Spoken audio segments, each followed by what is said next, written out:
estáis?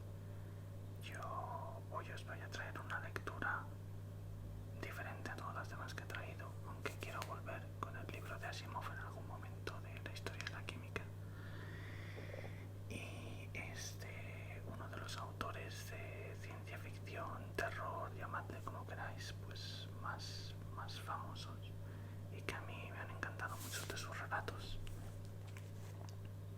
H.P. Lovecraft. Este libro, como veis,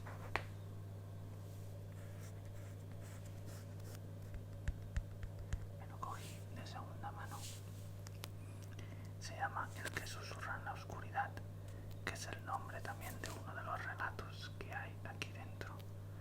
Pero hay más, y algunos muy famosos, como el de las ratas en las paredes y el color que cayó del cielo.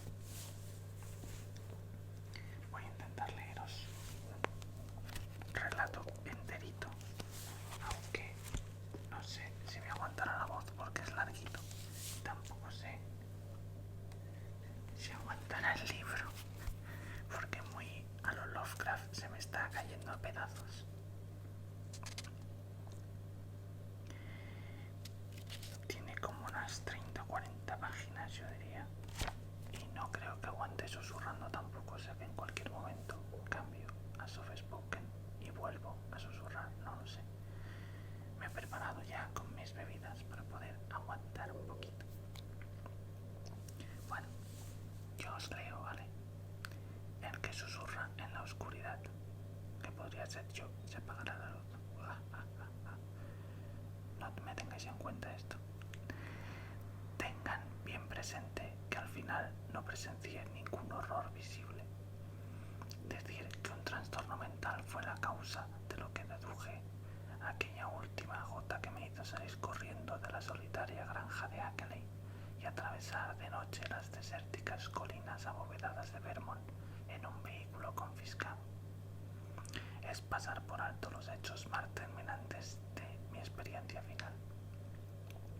A pesar de las horribles cosas que vi y oí y la reconocida intensidad de la impresión que me produjeron esas cosas, ni siquiera ahora puedo demostrar si mi espantosa deducción era acertada o no, porque al fin y al cabo la desaparición de Ackley no prueba nada. La gente no encontró nada insólito en su casa, aparte de las huellas de balas en el exterior y en el interior. Fue como si él hubiera salido a dar un paseo por las colinas y no hubiera regresado. Ni siquiera había una evidencia de que un huésped se encontrara allí, ni de que aquellos horribles cilindros y máquinas estuviesen guardados en el estudio. El hecho de que temiera mortalmente las frondosas colinas verdes y el interminable flujo de los arroyos entre los que había nacido y crecido tampoco significa nada. Pues miles de seres están sujetos a esos temores morbosos. Además, la excentricidad podía fácilmente dar razón de sus peculiares actos y aprensiones hacia el final. En lo que a mí concierne, todo el asunto empezó con las históricas y nunca vistas inundaciones de Vermont el 3 de noviembre de 1927. Entonces yo era, igual que ahora, profesor de literatura en la Universidad Miskatonic de Arkham, Massachusetts, y un entusiasta aficionado al folclore de Nueva Inglaterra. Poco después de las inundaciones, entre los variados informes de penurias, sufrimientos y socorros organizados que llenaron la prensa, aparecieron ciertos extraños relatos acerca de cosas que se habían encontrado flotando en algunos de los crecidos ríos. De forma que muchos de mis amigos se enzarzaron en curiosas discusiones y recurrieron a mí para que les proporcionara todas las aclaraciones que pudiese sobre el asunto. Yo me sentí halagado de que mis estudios folclóricos hubieran sido objeto de tanta consideración e hice lo que me fue posible para restar importancia a las singulares e imprecisas historias que tan claramente parecían ser el fruto de antiguas supersticiones campesinas. Me divirtió averiguar que varias personas cultas insistían en afirmar que los rumores podían basarse en algún hecho oscuro y deformado. Las historias que así me llamaron la atención procedían en su mayoría de recortes de periódicos. aunque una de las fábulas tuvo un origen oral y fue repetida a un amigo mío en una carta que le escribió su madre desde Hallwyn, Vermont. El tipo de suceso descrito era esencialmente el mismo en todos los casos, a pesar de que parecían existir tres ejemplos distintos implicados, uno relacionado con el río Winooski, cerca de Montpellier, otro adjunto al río West del condado de Windham, más allá del Newfoundland, y el tercero centrado en Passon-Peak del condado de Caledonia, un poco más arriba de Lyndonville. Naturalmente, muchos de los artículos mencionaban otros ejemplos, pero un análisis detallado de todos ellos los reducía a estos tres. En cada uno de los casos, los campesinos declaraban haber visto uno o más objetos muy extraños y alarmantes en las turbulentas aguas que bajaban de las desérticas colinas, y había una extendida tendencia a relacionar estas visiones con un primitivo y medio olvidado ciclo de leyendas secretas que los viejos resucitaron para esta ocasión. Lo que la gente creyó ver eran figuras orgánicas que no se parecían a nada de lo que habían visto antes. Naturalmente, muchos cuerpos humanos fueron arrasados por los ríos en ese trágico periodo, pero aquellos que describieron estas peculiares figuras estaban convencidos de que no eran humanas, a pesar de algunas semejanzas superficiales en tamaño y aspecto general. Los testigos decían que tampoco podían ser ninguna clase de animal conocido en Vermont.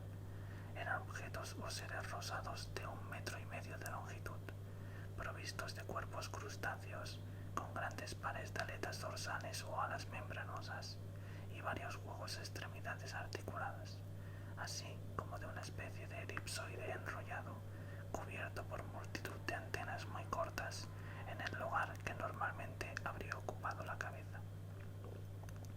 Era realmente notable lo mucho que estos informes procedentes de distintas fuentes tendían a coincidir, aunque el milagro se veía reducido por el hecho de que las antiguas leyendas, reinantes en otro tiempo en la zona de las colinas, proporcionaban un cuadro morbosamente real que bien podía haber influido en la imaginación de todos los testigos. Llegué a la conclusión de que dichos testigos, siempre gente ingenua y poco culta, habían divisado los cuerpos deformados e hinchados de seres humanos o animales de granja en las rápidas corrientes, y habían dejado que el folclore, ya casi olvidado, dotara a estos lamentables objetos de fantásticos atributos. Este antiguo folclore, aunque nebuloso, evasivo y ampliamente olvidado por la presente generación, poseía un carácter muy singular y evidentemente reflejaba las influencias de cuentos indios todavía más recientes. Yo lo conocía bien, a pesar de que nunca había estado en Vermont, a través de la monografía sumamente rara de Eli Davenport, que abarca material oralmente obtenido antes de 1839 entre los más ancianos del estado. Además, este material coincidía en su mayor parte con las historias que yo había oído personalmente por boca de los campesinos más viejos de las montañas de New Hampshire. Brevemente resumida, alude a una raza oculta de seres monstruosos que se esconden en algún lugar de las colinas más remotas, en los frondosos bosques de las cumbres más altas y los oscuros valles donde fluyen riachuelos de desconocidos orígenes. Estos seres casi nunca se dejaban ver, pero las evidencias de su presencia fueron recogidas por aquellos que se habían aventurado hasta más allá de lo que era habitual en las laderas de ciertas montañas, o ciertas gargantas profundas y de verticales paredes que ni siquiera los lobos frecuentaban. Había extrañas huellas de patas o garras en el barro de la orilla de los ríos y las parcelas estériles, y curiosos círculos de piedra con las hierbas de alrededor muy desgastadas, nada de lo cual parecía haber sido colocado o totalmente moldeado por la naturaleza.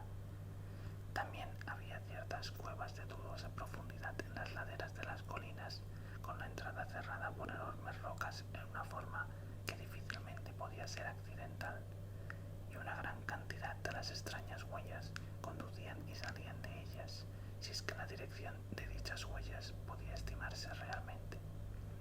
Y lo peor de todo eran las las cosas que los más arriesgados habían visto alguna vez durante el crepúsculo en los valles más remotos y los bosques casi perpendiculares que se hallaban por encima de los límites de las colinas visitados normalmente por el hombre.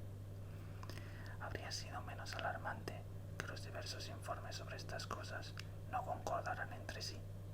La cuestión es que casi todos los rumores tenían varios puntos en común. Afirmaban que las criaturas eran una especie de inmenso cangrejo de tonalidad rojiza, con muchos pares de patas y dos grandes alas similares a las de un murciélago en mitad de la espalda. A veces andaban sobre todas las patas y a veces solo sobre el par posterior, utilizando las demás para transportar grandes objetos de indeterminada naturaleza. En una ocasión se desvió en considerable número, vadeando una corriente de agua poco profunda, en formación de 3 en 3, en línea y evidentemente disciplinada. Una vez se vio a uno de esos ejemplares volando, lanzándose por la noche desde la cima de una desértica y solitaria colina, y desapareciendo en el cielo después de que sus grandes alas se recortaran un instante sobre la luna llena.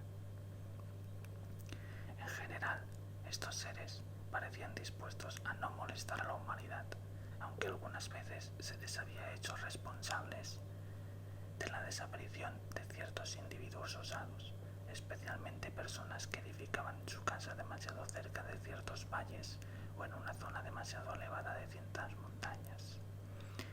Muchos lugares llegaron a ser considerados poco aconsejables para establecerse, y esta creencia persistió hasta mucho después de olvidarse la causa.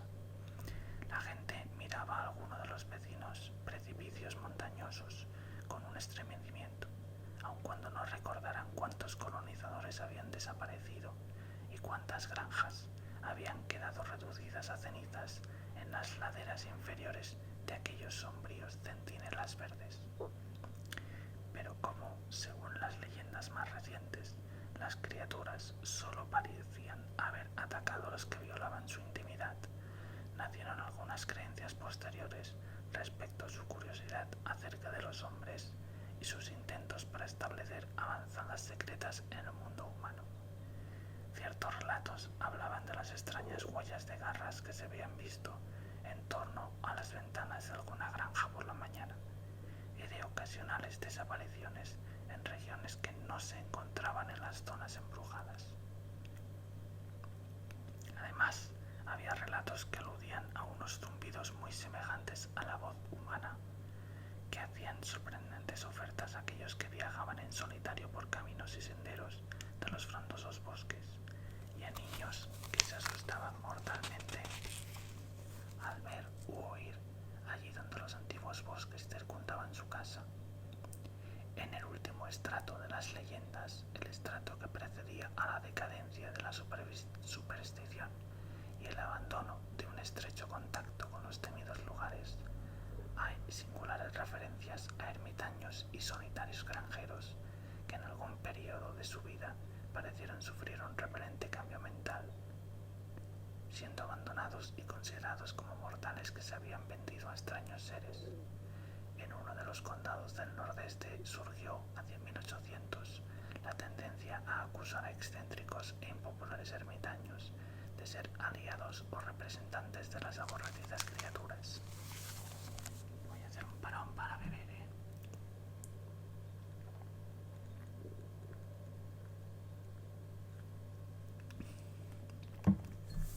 mejor.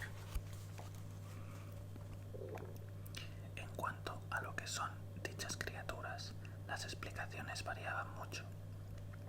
El nombre común por medio del que se las designaba eran aquellos o los ancianos, aunque también hubo otros términos de uso local y efímero.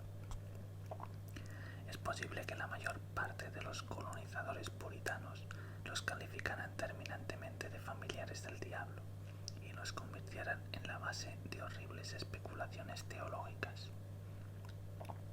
Aquellos con leyendas célticas en su herencia, principalmente el elemento irlando-escocés de New Hampshire y sus semejantes establecidos en Vermont gracias a las concesiones coloniales del gobernador Wentworth, los relacionaban vagamente con los duendes malignos y los enanitos de los pantanos y marismas mismas y se protegían con encantamientos transmitidos de generación en generación.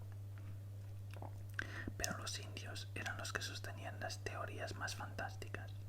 Aunque las distintas leyendas tribales diferían, había una marcada creencia general en ciertos detalles vitales. Estaban unánimemente de acuerdo en que las escrituras no pertenecían a esta tierra.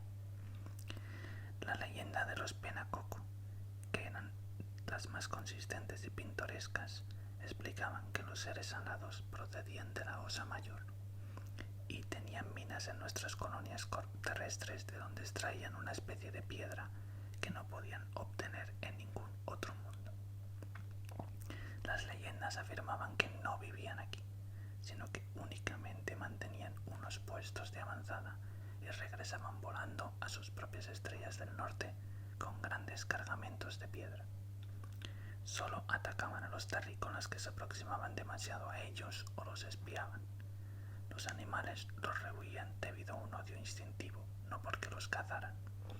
No podían comer los productos o animales de la tierra y se traían la comida de las estrellas. No era conveniente acercarse a ellos y a veces jóvenes cazadores que se internaban en sus colinas desaparecían para siempre. Tampoco era conveniente escuchar lo que susurraban por la noche en el bosque con voz similar a la de una abeja y que quería parecerse a la voz del hombre. Conocían la lengua de todas las clases de hombres, Penacucs, hurones, hombres de las 5 naciones, pero se creía que ellos no tenían ni necesitaban una propia. Hablaban con la cabeza, que cambiaba de color para explicar distintas cosas. Normalmente, todas las leyendas, tanto de indios como de blancos, se extinguieron gradualmente a lo largo del siglo XIX, salvo ocasionales llamaradas atávicas. Todo el estado de Vermont fue colonizado, y en cuanto los caminos y viviendas habituales de los pobladores se hubieron establecido de acuerdo con un plan fijado de antemano, fueron olvidándose de los temores y prevenciones que habían determinado ese plan, e incluso de que habían existido temores y prevenciones. La mayoría de la gente solo sabía que ciertas regiones montañosas eran consideradas sumamente malsanas, improductivas y generalmente aciagas para vivir en ellas, y que cuanto más lejos se mantuvieran, mejor estarían. Con el paso del tiempo, los surcos de la costumbre y el interés económico se hundieron tan profundamente en lugares ya determinados que dejó de existir razón alguna para salir de ellos, y las colinas embrujadas fueron quedando desiertas por accidente más que por intención. Salvo durante ocasionales alarmas locales, únicamente las abuelas nostálgicas y los nonagenarios retrospectivos hablaban en susurros alguna vez a los seres que vivían en esas colinas. E incluso tales personas admitían que no había nada que temer de esas criaturas ahora que estaban acostumbradas a la presencia de casas y aldeas, y ahora que los seres humanos habían abandonado completamente el territorio escogido por ellas. Yo sabía todo esto desde hacía tiempo gracias a mis lecturas favoritas y a ciertos relatos populares que circulaban en New Hampshire. Por eso, cuando empezaron a aparecer los rumores, adiviné fácilmente los antecedentes imaginativos que los habían ocasionado. Me esforcé en explicarlo a mis amigos y me divirtió que varias almas contenciosas siguieran insistiendo sobre la existencia de un posible elemento de verdad en los informes. Dichas personas trataron de recalcar que las primeras leyendas tuvieron una significativa persistencia y uniformidad, y que la naturaleza prácticamente inexplorada de las colinas de Vermont les aconsejaba mostrarse dogmáticos respecto a lo que podía o no podía vivir entre ellas, y no me fue posible acallarlos con mi seguridad de que todas las leyendas se basaban en unas normas comunes a la mayoría de la humanidad y estaban determinadas por tempranas fases de experiencia imaginativa que siempre producían la misma clase de conceptos. Fue inútil demostrar a estos oponentes que las fábulas de Vermont apenas diferían en esencia de las leyes universales acerca de personificación natural que poblaban el mundo antiguo de faunos, tríadas y sátiros. adquirieron los Calicanzarai de la Grecia moderna y proporcionaron a Gales e Irlanda sus oscuras alusiones a extrañas, pequeñas y terribles razas ocultas de trogloditas y ermitaños. También fue inútil recalcar la creencia incluso más asombrosamente parecida de las tribus montañesas nepalíes en el temible Miku, o abominable hombre de las nieves, que se ocultaba entre los pináculos de hielo y roca que constituían las montañas del Himalaya.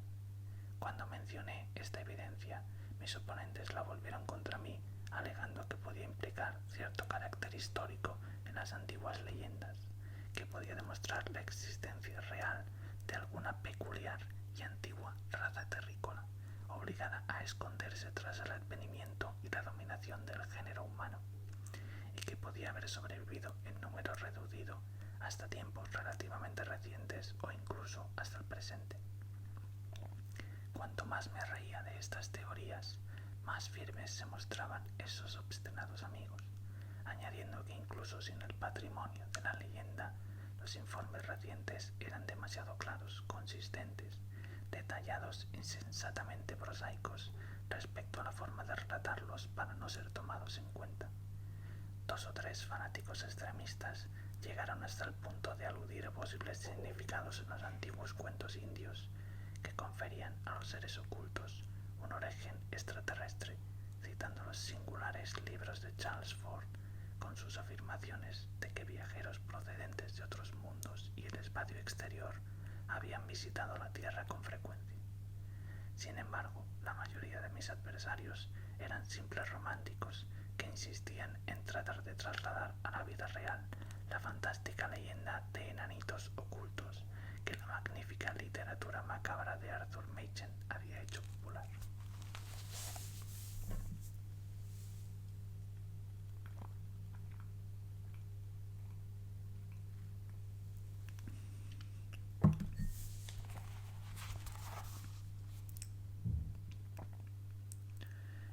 Como era de esperar, en estas circunstancias, el interesante debate llegó a publicarse en forma de cartas dirigidas al Arkham Advertiser.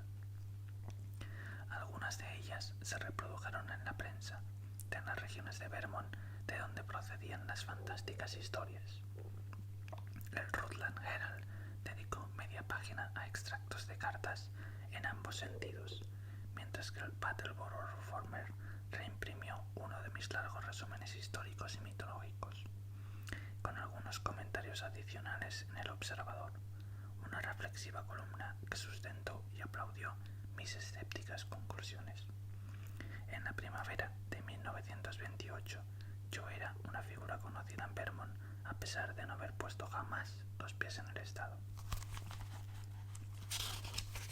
Después recibí las provocativas cartas de Henry Ackeray, que tanto me impresionaron y que me llevaron por primera y última vez a ese fascinante reino de frondosos precipicios verdes y susurrantes riachuelos montañosos. La mayor parte de lo que sé acerca de Henry Wentworth Ackeray se debe a la correspondencia que mantuve con sus vecinos y su único hijo, establecido en California, tras mi experiencia en su solitaria granja. Descubrí que era el último representante que quedaba en el domicilio familiar de una larga estirpe de juristas, administradores y agricultores muy considerados en la localidad. Sin embargo, en su persona, la familia se había desviado de los asuntos prácticos para centrarse en la más pura erudición, ya que había sido un notable estudiante de matemáticas, astronomía, biología, antropología y folclore en la Universidad de Vermont. Yo no había oído hablar anteriormente de él y en sus comunicaciones no me proporcionó muchos detalles autobiográficos, pero desde el primer momento vi que era un hombre de carácter, educación e inteligencia, aunque también un ermitaño con muy poca sofisticación mundana. A pesar de la increíble naturaleza de lo que afirmaba, no pude dejar de tomar más en serio a Ackeray que a otros adversarios de mis puntos de vista. Primeramente, se encontraba muy cerca de los singulares fenómenos visibles y tangibles sobre los que especulaba tan grotescamente, y además se mostraba dispuesto a dejar sus conclusiones en un estado provisional como un verdadero hombre de ciencia. No tenía ninguna preferencia personal que ofrecer y siempre se guiaba por lo que consideraba una prueba sólida. Naturalmente, al principio creí que estaba equivocado, pero reconocí sus méritos por estar inteligentemente equivocado. Y en ningún momento imité a algún de sus amigos atribuyendo a la locura sus ideas y su miedo hacia las solitarias colinas verdes. Vi que era un hombre merecedor de toda mi consideración y que sus afirmaciones tenían que deberse a extrañas circunstancias dignas de investigarse, por poca relación que tuvieran con las fantásticas causas que él les atribuía.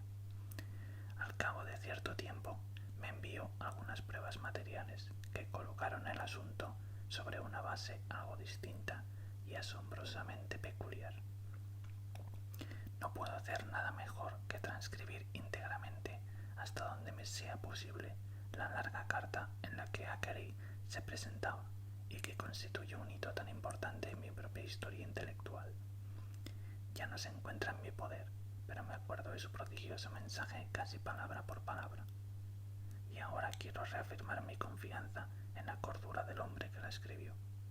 Aquí está el texto, un texto que me llegó por medio de los indescifrables y arcaicos garabatos de alguien que evidentemente no había tenido mucho contacto con el mundo a lo largo de su vida sedentaria y erudita. Muy señor mío, he leído con gran interés en el Patleboro Reformer la reimpresión de su carta acerca de las recientes historias sobre los extraños cuerpos vistos flotando en nuestros caudalosos ríos tras la última inundación y el curioso folclore con el que también concuerdan. Es fácil comprender que un forastero adopte su posición e incluso que el observador esté de acuerdo con usted. Esta es la actitud generalmente adoptada por personas cultas, tanto dentro como fuera de Vermont, y era mi propia actitud durante mi juventud. Ahora tengo 57 años. Y antes de que mis estudios, tanto generales como del libro de Davenport, me indujeran a realizar algunas exploraciones en las zonas montañosas poco visitadas de los alrededores. Lo que me llevó a emprender dichos estudios fueron las viejas leyendas que ancianos granjeros de la clase más ignorante solían contarme, pero ahora me gustaría no haber profundizado en la materia. Quiero decir, con la debida modestia, que los temas de antropología y folclore no me son en absoluto desconocidos. Los estudié a fondo en la universidad y he leído a la mayoría de expertos como Taylor, Lubbock, Fraser, Quatrefages, no sé, es que suena catalán, Murray, Osborne, Keith, Bowl, Elliot Smith y muchos otros. Para mí no constituye una novedad que los relatos acerca de razas ocultas son tan viejos como el género humano.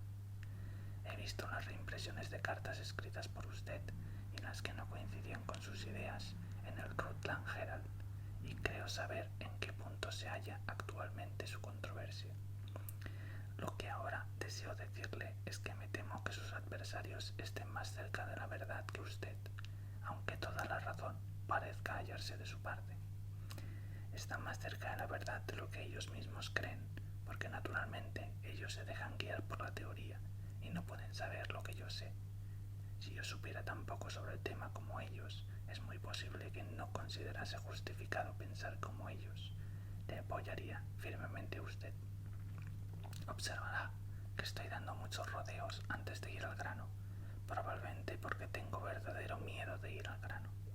Pero el resultado de la cuestión es que yo poseo la evidencia de que unos monstruosos seres habitan realmente en los bosques de las altas montañas que nadie visita. No he visto las criaturas que, según muchos afirman, flotan en los ríos, pero sí he visto criaturas parecidas en circunstancias que temo repetir. He visto huellas y últimamente las he visto más cerca de mi propia casa. Vivo en la antigua residencia de los Ackeray, al sur del pueblo de Townshend, en la ladera de la montaña oscura, de lo que ahora me atrevo a decirle. Y he oído voces en ciertos puntos del bosque que ni siquiera trataré de describir sobre el papel. En uno de esos lugares las oí con tanta claridad que llevé un fonógrafo con un dictador matriz de cera virgen y haré todo lo posible para que usted oiga la grabación que obtuve.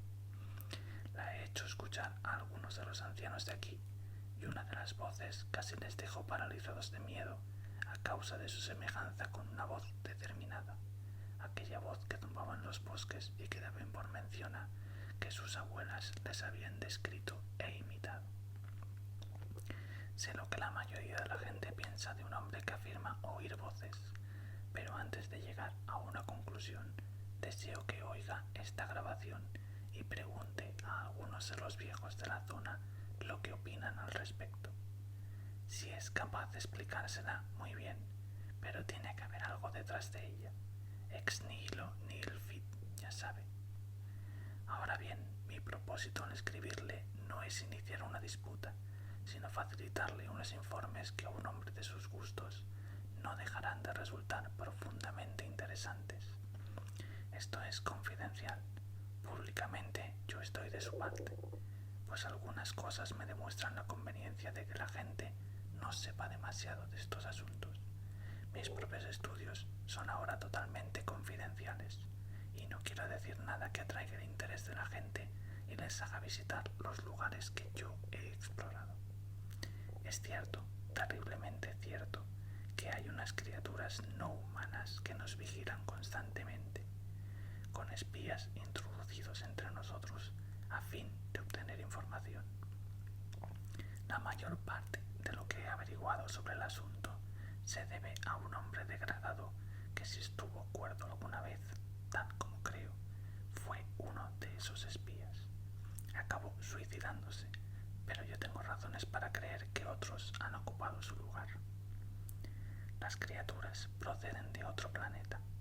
Pueden vivir en espacios interestelares y volar a través de ellos gracias a unas alas torpes pero fuertes que se caracterizan por su resistencia al éter, aunque la dificultad de su manejo las haga inútiles en la Tierra. Después le explicaré algo más sobre esto si no me rechaza inmediatamente como un loco. Vienen para extraer metales de las minas que hay debajo de las montañas y creo saber de dónde vienen. No nos atacarán si nosotros los dejamos en paz, pero nadie puede saber cómo reaccionarían si mostráramos demasiada curiosidad hacia ellas. Como es natural, un numeroso ejército de hombres podría aniquilar su reducida colonia. Esto es lo que temen, pero si eso ocurriera, otros vendrían desde fuera, en número que considerasen necesario. Prefieren dejar las cosas tal como están para evitarse problemas. Creo que tienen la intención de librarse de mí a causa de lo que he descubierto. En el bosque de Round Hill, al este de aquí, encontré no hace mucho una gran piedra, sumamente desgastada y cubierta de jeroglíficos desconocidos. En cuanto la traje a casa, todo fue distinto. Si creen que sospecho demasiado, me matarán o me sacarán de la tierra para llevarme al lugar de donde ellos proceden. Les gusta llevarse hombres cultos de vez en cuando para mantenerse informados acerca del estado de las cosas en el mundo humano. Esto me conduce al propósito secundario por el que me dirijo a usted, es decir, rogarle que acalle el presente debate en lugar de darle más publicidad. La gente debe mantenerse alejada de estas colinas y a fin de conseguirlo no es aconsejable excitar aún más su curiosidad. Dios sabe que, de todos modos, ya hay bastante peligro a causa de los promotores y vendedores de terrenos que invaden Vermont con multitud de veraneantes para colonizar los lugares en estado salvaje y cubrir las montañas de casas baratas. Me gustaría recibir noticias suyas y yo, por mi parte, trataré de enviarle esa grabación y la piedra negra. Está tan desgastada que las fotografías no le hacen justicia, por medio del ferrocarril, si realmente le interesa. Digo que trataré porque creo que esas criaturas pretenderán evitarlo. Hay un desagradable individuo llamado Brown en una granja cerca del pueblo que probablemente sea su espía. Están intentando aislarme poco a poco de nuestro mundo porque sé demasiado del suyo.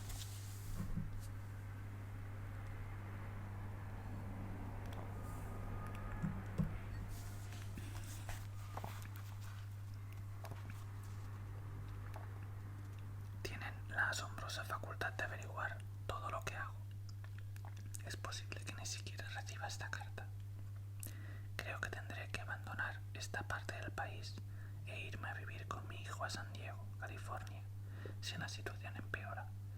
Pero no resulta fácil dejar el lugar donde has nacido y donde tu familia ha vivido a lo largo de 6 generaciones. Además, no me atrevería a vender la casa a nadie ahora que las criaturas se han fijado en ella. Me parece que quieren recuperar la piedra negra y destruir la grabación, pero no se lo permitiré si puedo evitarlo. Mis grandes perros policía siempre las han mantenido alejadas, pues aquí todavía hay muy pocas y sus acciones son torpes. Como le he dicho, sus alas no le sirven más que para cortos vuelos en la tierra. Estoy a punto de descifrar esa piedra de un modo realmente terrible y usted, con sus conocimientos del folclore, puede ser capaz de facilitarme los eslabones que aún no he descubierto. Supongo que conoce a fondo las temibles leyendas anteriores a la llegada del hombre a la Tierra, los ciclos de Yog-Sothoth y Chulu, a los que alude el Necronomicon. Una vez tuve acceso a un ejemplar y he oído decir que usted tiene uno en la biblioteca de la facultad debidamente guardado. Para terminar, señor Wilmarth, creo que con nuestros respectivos estudios podemos ayudarnos mutuamente. No deseo ponerle en peligro y supongo que es mi deber advertirle que poseer la grabación y la piedra no resulta seguro, pero creo que considerará que vale la pena arriesgarse por el bien de la erudición. Iré a Newfane o Battleboro para enviarle todo lo que usted me autorice, pues tengo más confianza en las oficinas del ferrocarril.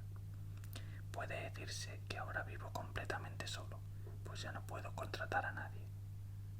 Además, nadie querría venir a casa de los seres que intentan acercarse a la casa por la noche y hacen ladrar continuamente a los perros.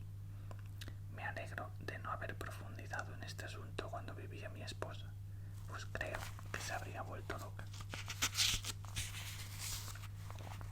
Esperando no haberle molestado excesivamente y que se decida a ponerse en contacto conmigo en vez de tirar esta carta a la papelera como haría con los desvarios de un loco, le saluda atentamente Henry W.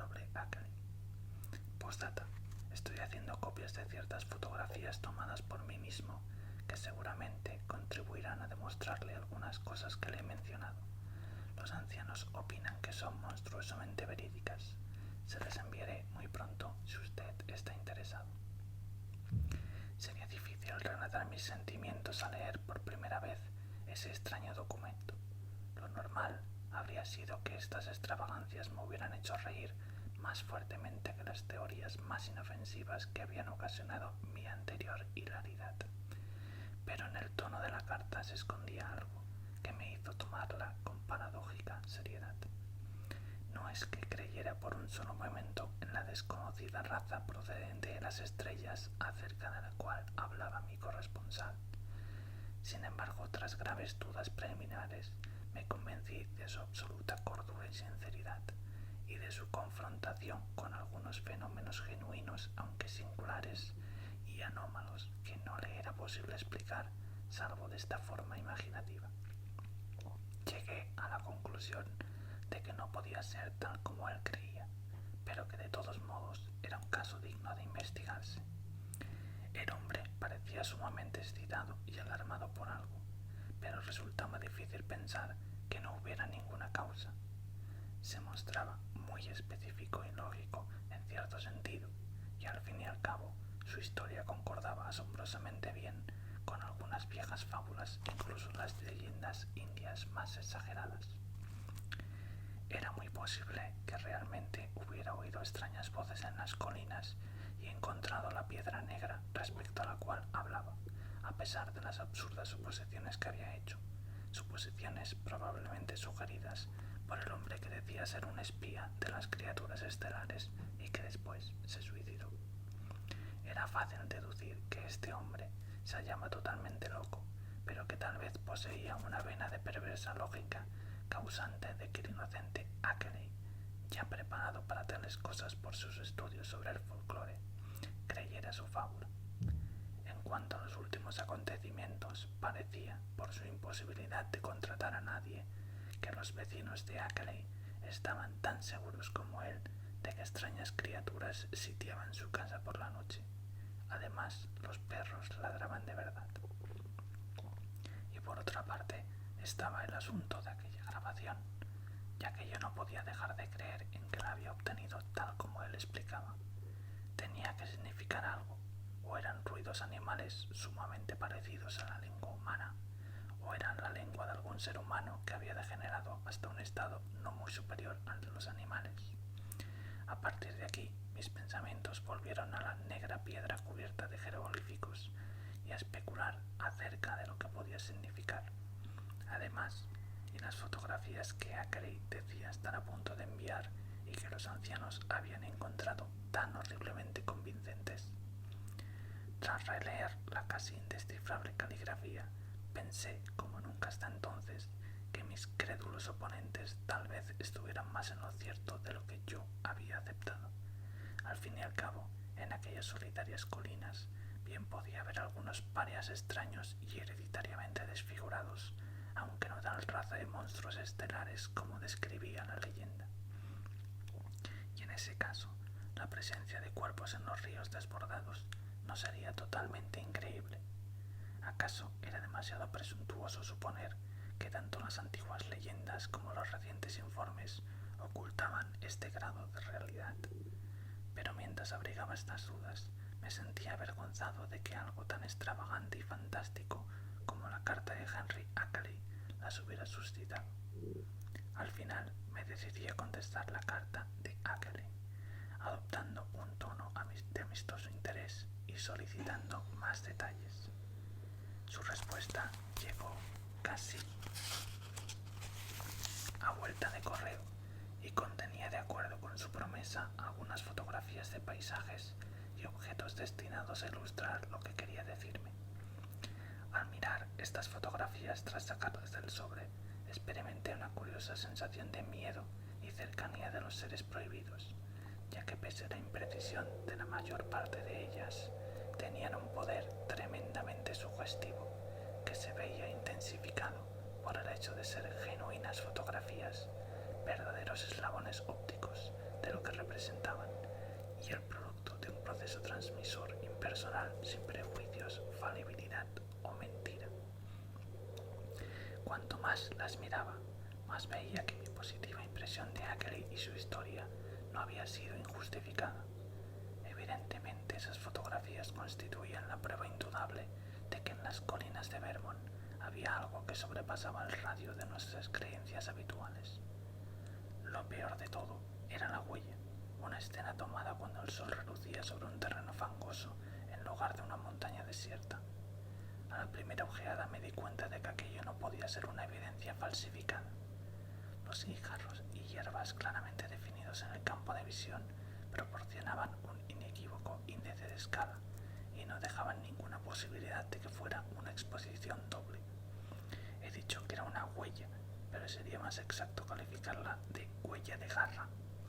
Ni siquiera ahora puedo describirla, excepto para decir que era horriblemente parecida a la de un cangrejo y que la dirección no resultaba fácil de determinar. No era una huella muy profunda ni muy reciente, pero parecía del mismo tamaño que el pie de un hombre. A partir de una especie de almohadilla central, varios pares de serradas tenazas se proyectaban en direcciones opuestas. Realmente desconcertante se cuenta su función, si es que el objeto era exclusivamente un órgano locomotor. Otra fotografía, sin duda tomada con muy poca luz gracias a una prolongada exposición de tiempo, representaba la entrada de una cueva en el bosque con una enorme piedra de redondeada uniformidad taponando la abertura.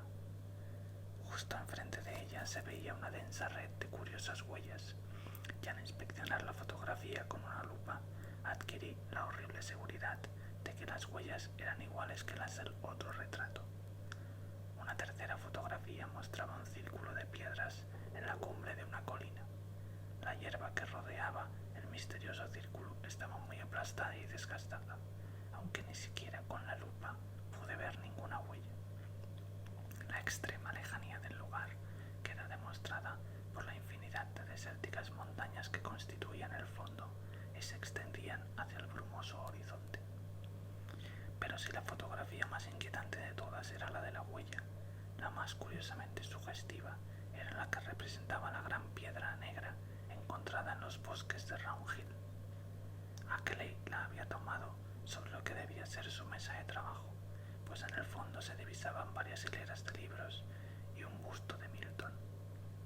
El objeto, por lo que pude adivinar, estaba en posición vertical y tenía una superficie irregularmente curvada de unos 60 centímetros. Pero afirmar algo definitivo acerca de esa superficie o el contorno general de todo el objeto desafiaría el poder del lenguaje.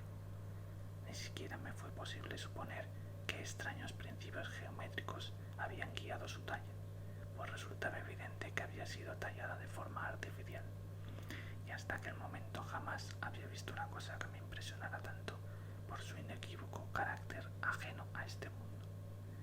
Solo pude discernir unos cuantos jeroglíficos de la superficie, pero uno o dos de los que me vi me ocasionaron una verdadera conmoción.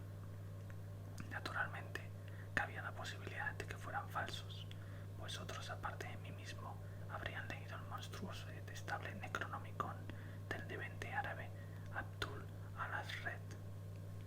Pero de todos modos me estremecí al reconocer ciertos ideogramas cuyo estudio me hizo relacionar con los susurros más escalofriantes y blasfemos de seres que habían tenido una especie de semi-existencia antes de que se crearan los mundos interiores del sistema solar.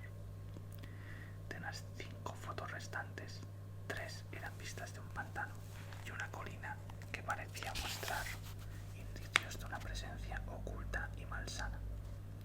Otra representaba una curiosa marca en la tierra muy cerca de la casa de Ackley, que éste afirmaba haber fotografiado a la mañana siguiente de una noche en la que los perros habían ladrado con más violencia de la habitual. Estaba muy borrosa y era imposible llegar a ninguna conclusión a partir de ella, pero se parecía extremadamente a la otra huella de garra fotografiada en la colina desierta. La última fotografía mostraba el hogar del propio Ackley, una bonita casa blanca de 2 pisos y desván, que debía tener casi un siglo y medio de antigüedad, con un césped muy bien cuidado y un sendero bordeado de piedras que conducía a una puerta georgiana espléndidamente tallada. Varios enormes perros policía reposaban sobre el césped al lado de un hombre de rostro afable y barba gris que tomé por el propio Ackley. Supuse que se había fotografiado a sí mismo por el disparador conectado a un cable que sostenía en la mano derecha. Tras observar las fotografías me sumergí en la lectura de la voluminosa carta de apretada caligrafía, y durante las 3 horas siguientes estuve hundido en un abismo de indescriptible horror. En su primera carta, Ackley se había limitado a esbozar las líneas generales, y en aquella entraba en minuciosos detalles. Presentaba largas transcripciones de palabras oídas en los bosques por la noche, detalladas descripciones de monstruosas figuras rosadas y avistadas en bosquecillos de las colinas durante el crepúsculo, y una narración terriblemente cósmica derivada de la aplicación de profundos y variados conocimientos a los interminables discursos arcaicos del demente espía que se había suicidado. Me enfrenté con nombres y términos que había oído anteriormente en situaciones horribles: Yugoth, el Gran Chulú, Chatogowa, Yog Soggoth, Riel, Nyarlathotep, Azathoth, Hastur, Yan, Len, el lago de Gali, Bethmura, el signo amarillo, el Murkazulos, Bram y el Magnum Inominandum, que me hicieron retroceder a través de indescriptibles eones e inconcebibles dimensiones de mundos habitados por antiguas entidades exteriores que el loco autor del Necronomicon solo había intuido vagamente. Leí acerca de los abismos de la vida primitiva y los ríos que de ellas se habían derivado, y finalmente acerca del minúsculo arroyo nacido de estos ríos que se había mezclado con los destinos de nuestra propia tierra. La cabeza me daba vueltas, y mientras antes había tratado de explicar las cosas, ahora empecé a creer en los milagros más anormales e increíbles. El conjunto de pruebas vitales era tremendamente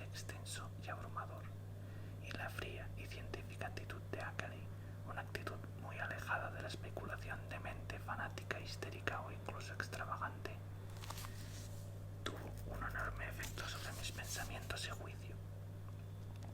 Cuando guardé la carta, entendía plenamente los temores que él había llegado a abrigar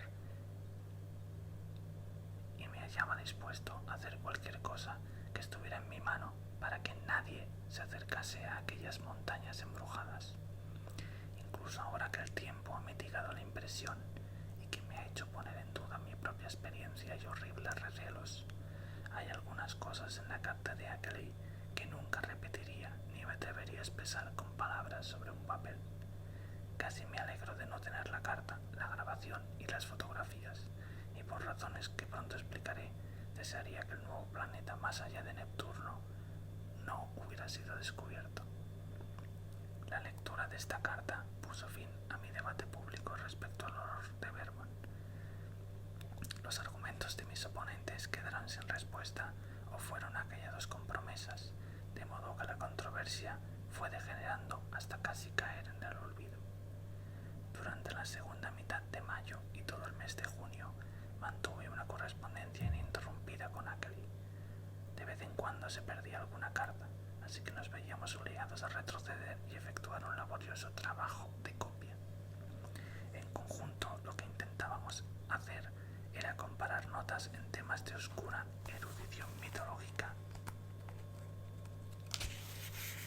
y llegar a una correlación más clara de los horrores de Bergman con el cuerpo general de la leyenda del mundo primitivo. Por ejemplo, llegamos a la conclusión de que estas morbosidades y el diabólico migo del Himalaya pertenecían al mismo orden de pesadilla encarnada. También hicimos absorbentes suposiciones zoológicas que habría consultado con el profesor Dexter de mi facultad, a no ser por la imperativa prohibición de Ackley. Si ahora parezco desobedecer esta orden, se debe únicamente a mi convencimiento de que en este punto una advertencia respecto a esas lejanas colinas de Vermont y respecto a esas cumbres del Himalaya que intrépidos exploradores están cada vez más decididos a escalar puede ser más útil para la seguridad pública que el silencio mantenido hasta ahora. Una de las cosas específicas que pretendíamos hacer era descifrar los jeroglíficos de aquella infame piedra negra, una tarea que podía colocarnos en posesión de secretos más profundos y trascendentes que todos los conocidos anteriormente por el hombre. Bueno, no sé quién ha llegado hasta aquí exactamente, pero lo voy a dejar, ¿vale? Porque queda lo mismo que he leído hasta ahora, no más, ¿vale? Si os gusta mucho, pues continúo otra lectura, no sé si en susurros o en soft spoken. Y bueno, no sé, es que vamos ya para la hora de vídeo y yo me quedo sin garganta.